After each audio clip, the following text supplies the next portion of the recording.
going on, you guys? Now, I know this is a different video from my typical Marvel Rivals content, but I just have to share with you my thoughts on this controller because it's been an absolute game changer for me in my games. Now, I'm not going to tell you that a better controller equates to becoming a better player, but the Victrix BFG Pro dang sure makes you feel like it, and it's ticked off every single box on my Pro controller wish list so far. Now, before we jump into the video, I just want to make clear that this video is not sponsored, and I paid for this controller fair and square with my own little money, and it hurt. But also that every now and then I gotta remind you guys that this is still a tech channel, and you know I love me a good controller, so I just gotta talk about it. Now, to get started here, let's talk about some of the main features of this controller. The Victrix BFG Pro, which the BFG stands for built for gaming, but the real ones out there know what the original abbreviation stands for. It's in a class of its own, and it's a fully modular controller. It has two separate modules for the joysticks and buttons that can be flipped in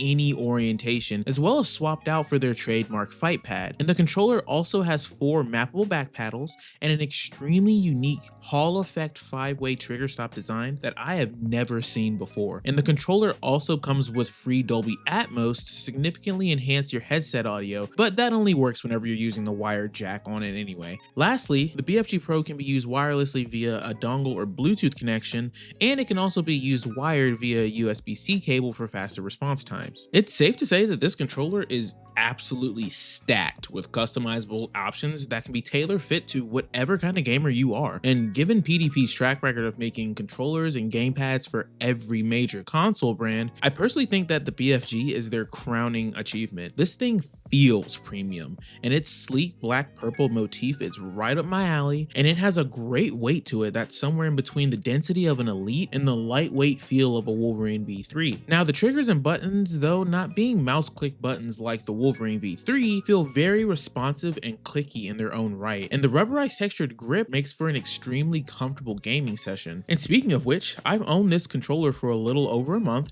and use it exclusively with the dongle for every gaming session, and I'm excited to say that this is the first wireless Pro controller outside of the Elite that's given me zero connectivity issues mid-use. And lastly, I do want to note that I opted to purchase the Hall effect joystick modules, which are sold separately for a hefty $40, but it's well worth it because the accuracy I feel from them is comparable to the Wolverine V3, but with the tension closer to the Elite's joysticks with the max tension settings set to them, and I absolutely love that. Now, this is where the shoe drops, and I need you to really pay attention here because if you decide to pick this controller up yourself, you're very likely to run into the same issue. Now, this controller, at least in my experience, it was an absolute mess to set it up if you're unfamiliar with the software. Now, this may be an issue that's isolated to using the Hall effect modules over the base joysticks, but after I installed them, the software began to incorrectly read the button inputs and it would just throw the joysticks completely out of whack. I don't know what was going on with it. Now, trying to get that thing programmed was like trying to get a saddle on a bucking bronco, and I almost thought the controller was a lost cause. That is, until I found this Reddit thread that gave instructions on a completely different recalibration method outside of using the standard app. Now, I'll leave the step-by-step process on the screen here for you so you can take a screenshot or you can come back and view it if you run into trouble later down the road, but I'll warn you, you will, like with most cases in these Pro controllers, you'll need a PC to fully unlock this controller's potential. However, once I used the new recalibration method and was able to get the controller set properly,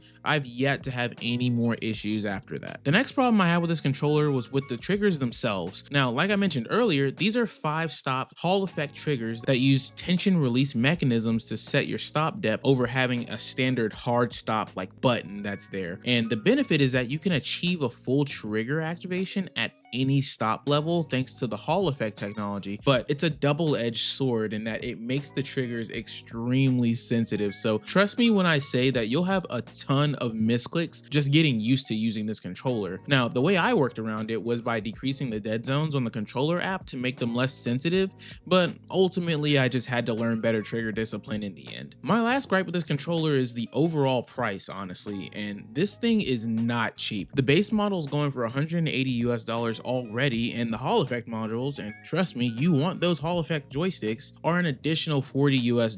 So you're looking at 220 bucks for just the controller and the modules that you want for those joysticks. Now, at the time of the recording, PDP is actually having a sale on the controller, and the cheapest price you can find right now is on Amazon for 155 bucks, and I'll link that in the description below, of course. And this is around the price point that I jumped in at whenever I got my controller on sale, so it should make buying the Hall Effect joysticks a bit less painful. All in all, I believe that the Victrix BFG Pro is an excellent controller, and it's quickly captured my heart as my favorite Pro controller so far. Its endless and unique customization options, coupled with the quality engineering with durability in mind, places it in a league of its own when it comes to Pro controllers. But of course, to each his own, and I'm very interested to hear your thoughts on it. Have you had a similar, better, or worse experience to mine, or is this controller not even part of the conversation for you? Let's talk about it in the comments down below, and while you're down there, why don't you go ahead and like this video and subscribe to the channel for more content like this too. And as always, I appreciate your viewership most of all. It's more than enough for me,